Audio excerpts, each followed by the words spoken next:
Billy Weaver's journey had begun with the bitter bite of winter winds gnawing at his skin, his coat hardly enough to stave off the chill. The small town, cloaked in a veil of frost, seemed to be deserted at this late hour. He had been walking for what felt like hours, his feet aching from the cold and his patience wearing thin. Just when he thought he might have to sleep outside, he spotted a small boarding house at the end of a quiet street. It looked welcoming, with its warm yellow light glowing through the windows. He hesitated for a moment before deciding to approach it, hoping the place still had room for a weary traveler like himself. The brass doorbell chimed faintly as he pressed it, and within moments the door creaked open to reveal a small, elderly woman. She smiled sweetly at him, her face framed by wiry gray hair, and her eyes gleamed with an odd, almost unnerving warmth. "Come in, dear," she said in a soft, lilting voice. "I've been expecting someone." Billy blinked, puzzled, but chalked it up to small-town hospitality. He stepped inside, grateful for the warmth that enveloped him as he entered.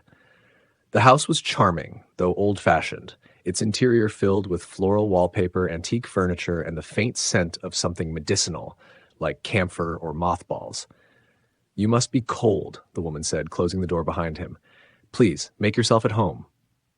As she led him to a small desk by the entrance, Billy noticed the eerie quiet of the place.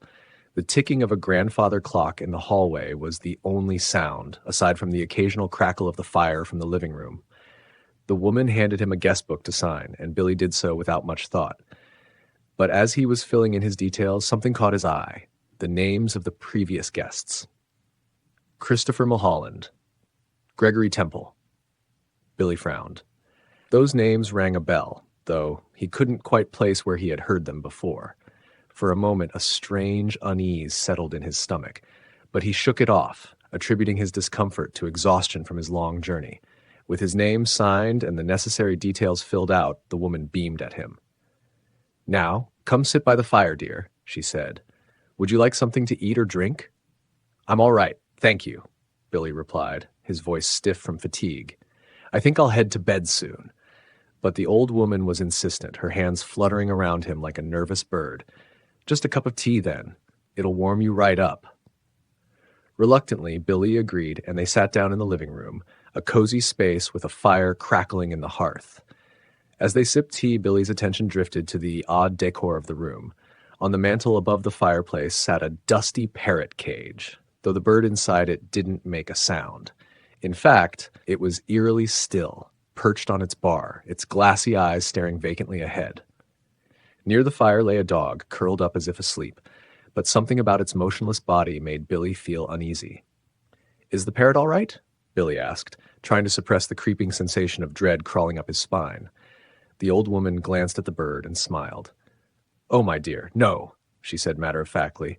"Neither the parrot nor the dog are alive anymore. They've been with me for years." Billy felt his stomach turn. His eyes darted back to the dog lying motionless near the fire, and he realized with growing horror that its fur was unnaturally stiff, as if it were a stuffed figure. He suddenly found it hard to swallow, the tea in his cup growing cold in his hand. He tried to mask his discomfort by continuing the conversation. "So, have there been many other guests lately?" Billy asked, his voice now tinged with nervousness. "Oh, yes," the old woman replied with a soft sigh. "There have been a few. Mr. Mulholland and Mr. Temple were such charming boys. Mr. Mulholland had the most lovely skin, so soft, so perfect." Billy's heart skipped a beat, the names she mentioned triggering a flash of memory. He had read those names somewhere before, recently, in the newspaper.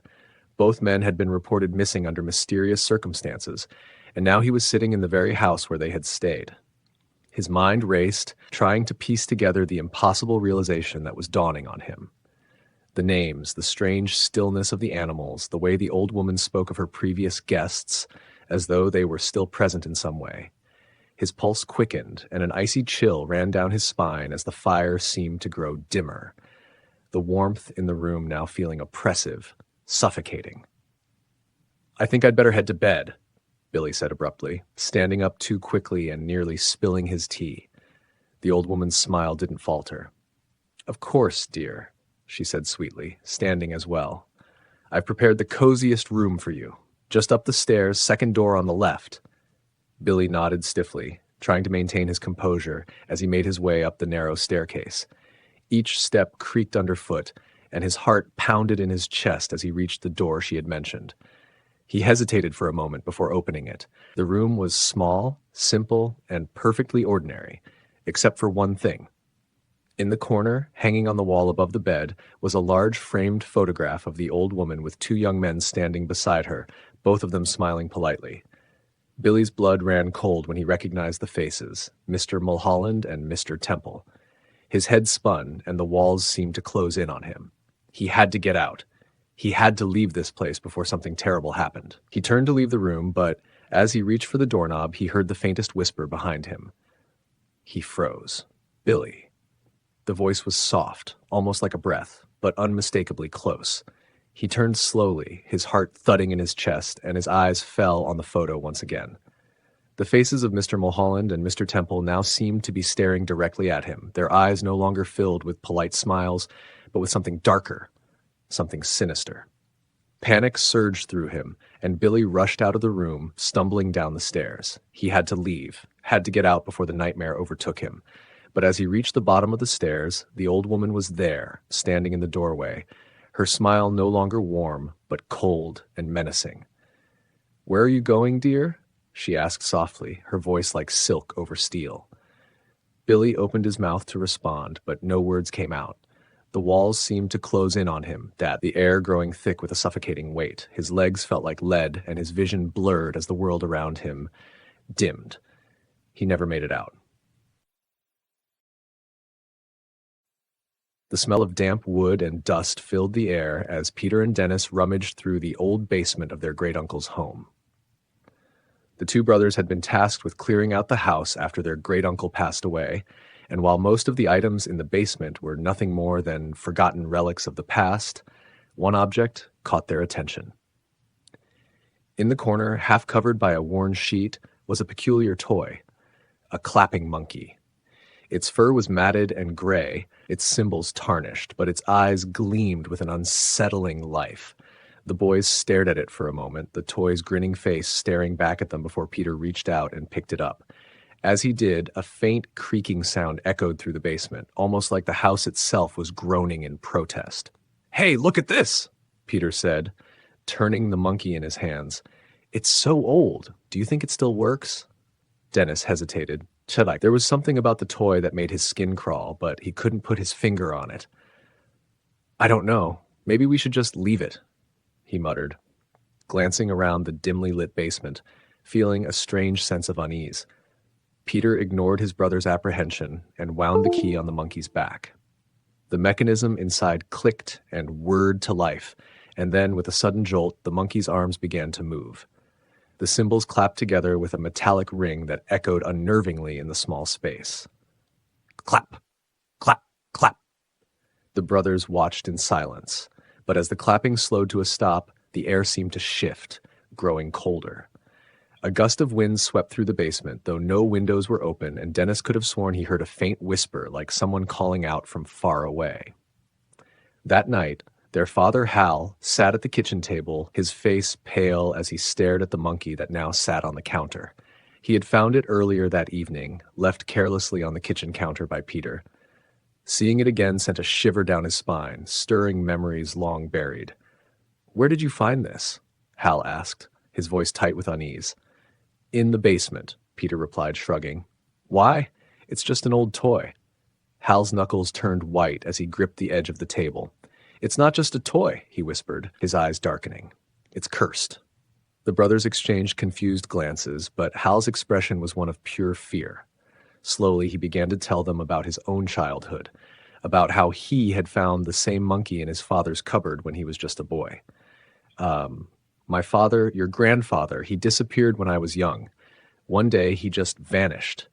No one ever found him. But before he disappeared, I found that damn monkey. And then the clapping started. Every time it clapped, someone in our family died." Dennis felt his stomach drop. "That's impossible," he stammered. "It's just a toy." Hal shook his head. "I wish it were. But it's real. I saw it happen, one by one.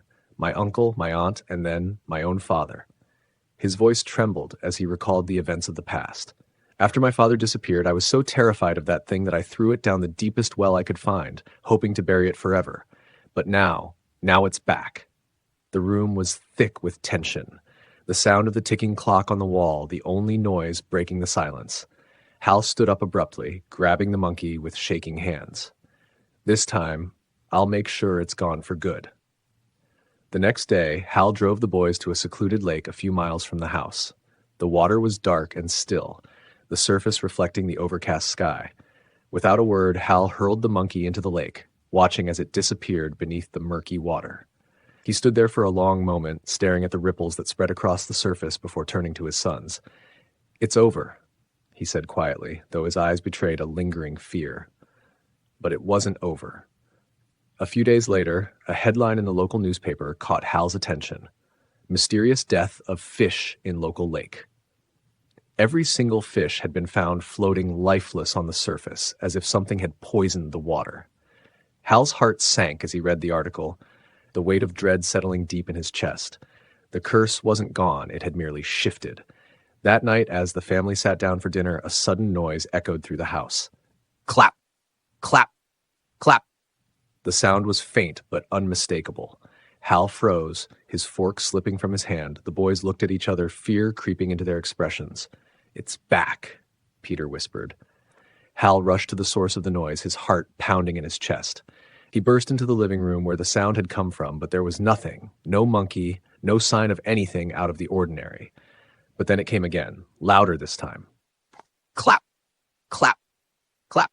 The sound echoed through the house, as if the walls themselves were amplifying the cursed rhythm. Hal searched every room, every corner, but there was no sign of the monkey. Yet the clapping continued, relentless, like a countdown ticking towards something inevitable. The next morning, tragedy struck. Dennis had gone out for a morning walk near the woods, but he never returned. His body was found hours later, lying cold in the underbrush, his face twisted in terror. There were no signs of injury, no explanation for his sudden death, except for the faint sound of clapping that Hal swore he could still hear echoing in the distance. Days turned into weeks, and the clapping persisted, sometimes distant, sometimes close, but always there, an ever-present reminder of the curse that had plagued Hal's family for generations. Each time it sounded, Hal would brace himself, waiting for the next tragedy to strike. It wasn't long before Peter fell ill. Doctors couldn't explain his sudden, rapid decline. Hal knew what was coming, but there was nothing he could do to stop it. The curse had taken hold once more, and no matter how far he ran, no matter where he tried to hide the monkey, it would always find its way back. Late one night, as Peter lay on his deathbed, Hal sat by his side, holding his son's hand, his heart breaking. The clapping had grown louder now, almost deafening, as if the cursed toy was mocking him, reminding him of its power. As the last breath escaped Peter's lips, Hal heard the final clap. The house fell silent, the curse seemingly satisfied, at least for now. Hal knew deep down that it wouldn't be the last time. The monkey was out there, waiting, biding its time, and it wouldn't stop until every last member of his bloodline was gone. Murloc returned home from the forest, the weight of exhaustion heavy on his shoulders. The long day had taken its toll, but it was more than the physical strain. It was the gnawing dread that had clung to him for days. The cabin, small and isolated, sat against the backdrop of the endless, shadowed woods. Inside, his wife lay motionless, her body racked by violent fits. Murloc could do nothing but watch, helpless. Her skin was clammy and pale, her breath ragged and shallow. Each gasp rattled through the air as her body convulsed in his grasp. Desperately he tried to calm her, to bring her back from the brink, but there was no saving her.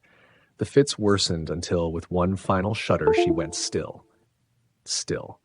For a long moment, Murloc sat frozen, staring at her lifeless body, the silence of the cabin pressing in on him. His wife, the woman he had shared his life with, was gone. Her face, once so familiar and warm, was twisted in death. As though even in her final moments, she found no peace. He could feel the hollowness settle in his chest, a deep void that swallowed him whole. He didn't cry. Murloc wasn't the kind of man to weep, even in the face of unimaginable grief. He simply sat there, his mind numb and his body heavy with exhaustion. Time passed, though he had no sense of it. The moonlight filtered in through the window, casting eerie shadows on the walls of the small cabin. Eventually, fatigue overtook him. His body slumped in the chair beside her, and despite the oppressive atmosphere in the room, Murlock's eyes closed. He fell into a restless sleep, unable to keep watch over the body any longer. A sound jolted him awake in the dead of night, a distant, faint cry, almost like the wail of a lost child. Murlock's heart raced as he listened, his eyes scanning the darkened room. The sound came again, louder now, more insistent. He tried to shake off the grogginess, but fear held him rooted in place. The cry pierced the night air, filling the cabin with an unsettling, otherworldly presence. Murlock remained frozen, unable to move as the wail grew louder, closer. The cabin felt colder, the chill seeping into his bones as the sound echoed through the room. Then, as abruptly as it had started, the crying stopped, leaving an oppressive silence in its wake. He strained to listen, his heart pounding in his chest. In the stillness, he could hear something else, a soft, almost imperceptible rustling sound, as if something or someone was moving in the darkness. The hair on the back of his neck stood on end. The sense of dread grew, thickening the air around him. With a trembling hand, Murlock reached for his rifle. He raised it toward the shadows, his finger hovering over the trigger. The silence was unbearable, each second stretching out as the unseen presence seemed to crawl closer. In a moment of panic, he fired, the shot ringing out in the small cabin. The deafening noise did nothing to dispel the thick, suffocating atmosphere. He lit a candle, the flickering flame casting weak light across the room. His breath caught in his throat as the glow revealed something in the corner of the room, something far worse than he could have imagined. A large, shadowy figure hunched over the body of his wife, its eyes reflecting the candlelight in a way that sent a shiver down his spine. The creature's jaws were locked around her neck, its sharp teeth sinking into her flesh. It wasn't an animal, not in any ordinary sense. Its body was sleek and muscular, its fur dark as the night itself, but there was something unnatural about it. The way it moved, the way its eyes glowed, it wasn't of this world. Murlock could only stare in horror as the creature dragged his wife's body across the floor, the sound of its teeth tearing through her neck, filling the air. Panic surged through him, and he stumbled forward, shouting and waving the rifle in a desperate attempt to scare it away. The creature snarled, a deep, guttural sound that made Murlock's blood run cold. It looked at him, its gaze sharp and intelligent, before slinking back into the shadows, disappearing as quickly as it had appeared. For a moment, Murlock stood there, his heart pounding in his chest, unsure if what he had seen was real. His eyes darted around the cabin, searching the darkness for any sign of the creature, but it was gone. He dropped to his knees beside his wife, his hands trembling as he reached for her. Her body was cold, lifeless, but it wasn't just the bite marks on her neck that made his stomach turn. As he leaned closer, he saw something clenched between her teeth, a small, torn piece of the creature's ear. Murlock recoiled in horror. It was the same creature that had just stalked the shadows of his cabin, the same one that had dragged her lifeless body across the floor. But how could she have fought back? She had been dead, lifeless, before the creature even arrived. The realization dawned on him with a sickening clarity. This was no ordinary predator. It was something far darker, something that didn't belong in this world, and it had come for her. But the thought that haunted Murlock most wasn't that the creature had killed his wife. It was the knowledge that it would return. Not for her, but for him. For as long as I could remember, I had been haunted by a recurring nightmare. Each night it would come, slowly building, shifting in small but unnerving ways, as though the dream itself was growing with me. The scene was always the same. I was visiting a friend's house, and everything about his family felt off. There was an aura of menace that I couldn't quite place, a heaviness that pressed down on me every time I stepped through the door. But the centerpiece of these nightmares was always the same woman, Mrs. Stone, the mother of my friend. She radiated an unsettling energy, her eyes cold and predatory, her smile far too wide. Each night, Mrs. Stone would assign me to sleep in a dreadful room, high up in a tower that loomed over the rest of the house. The room was suffocating, the walls damp and moldy, and the air thick with the stench of decay. The bed, an ancient four-poster draped in tattered curtains, sat like a throne in the middle of the room, waiting for me. And I could feel it. The presence that lingered there, watching, waiting. In my waking life, the dream was nothing more than an oddity, a curiosity that I couldn't shake, though it left me unsettled. The characters in the dream morphed and grew with time, their faces sometimes blurring into unrecognizable forms, but Mrs. Stone was always there, her cold gaze never leaving me. The dream grew more vivid with each passing year, and the dread it instilled in me began to creep into my daily life. Then, one night, the dream took a darker turn. Mrs. Stone died. I stood there, watching as her body was lowered into the ground, the earth swallowing her whole. But even in death, she remained a part of the nightmare. Night after night, her pale, lifeless form would rise from the grave, still assigning me to that same awful room in the tower. Her presence grew stronger, more malevolent, as though death had only sharpened her hunger. The dreams continued, but I did my best to push them aside. They were just that. Dreams. Or so I thought. One evening, my friend Clinton invited me to his house for dinner. I hadn't seen him in years, and the chance to reconnect was a welcome distraction from the ever-growing unease that clung to me. As I arrived at his home, a strange chill settled over me. The house was eerily similar to the one from my nightmares. It wasn't an exact match. Some details were different, but the resemblance was uncanny. I shook off the feeling, convincing myself it was just a coincidence. Dinner was pleasant, and Clinton's family seemed normal enough, nothing like the warped versions of themselves from my dream. His mother, though kind and soft-spoken, didn't share Mrs. Stone's icy demeanor. Still, a nagging feeling tugged at the back of my mind, warning me that something wasn't right. As the night wore on, the sky darkened, and a sudden storm rolled in. Clinton's mother, concerned about the worsening weather, suggested I stay the night. "We have a spare room upstairs," she offered. "Why don't you stay until the storm passes?" The words sent a shiver down my spine, and when Clinton led me to the room, my heart sank. It was the room, the same one from my nightmares. The bed, the towering walls, the oppressive atmosphere, it was all there. I stared at Clinton in disbelief. "Are you okay?" he asked, noticing the look on my face. "I've seen this room before," I whispered, barely able to process what was happening. My pulse quickened, a creeping sense of dread crawling over me.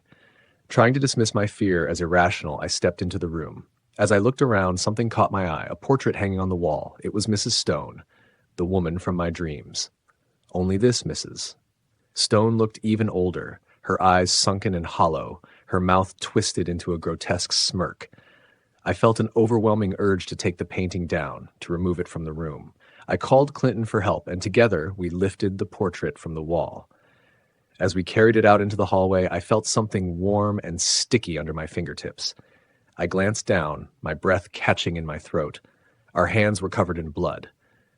There were no cuts, no injuries, yet the thick red liquid coated our skin. Clinton's face went pale.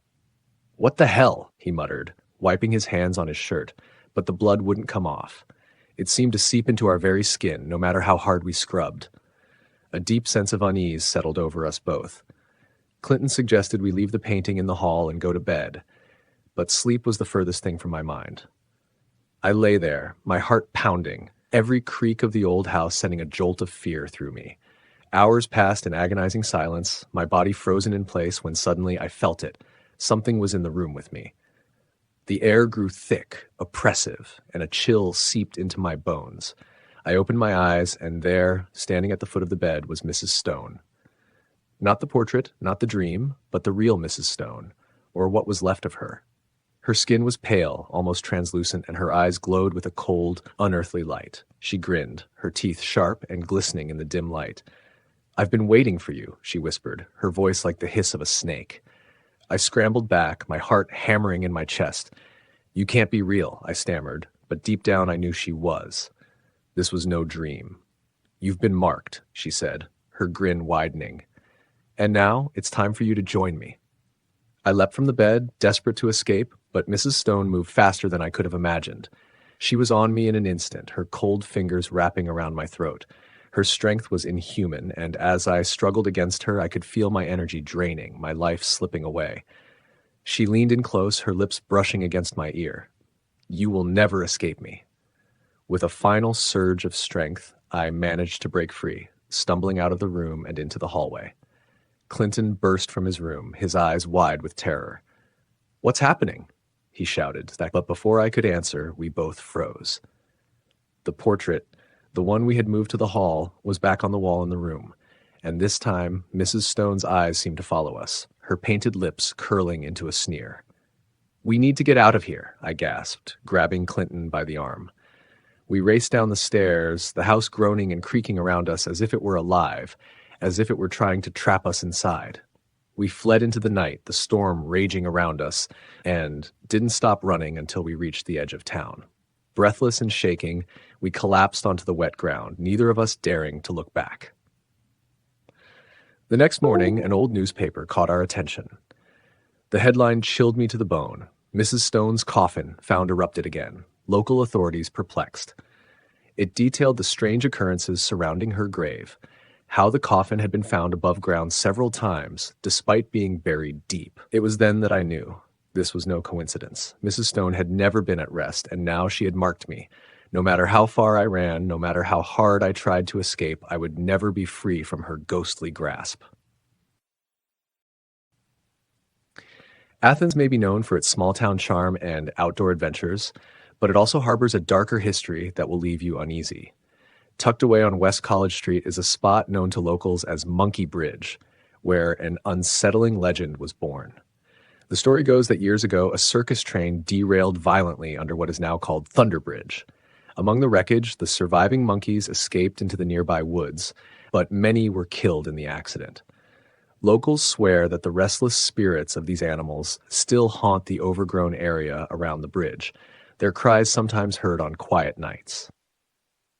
But that's not where the story ends. According to legend, Medford Fuller, a wealthy but reclusive figure in town, was said to have gathered up the escaped monkeys.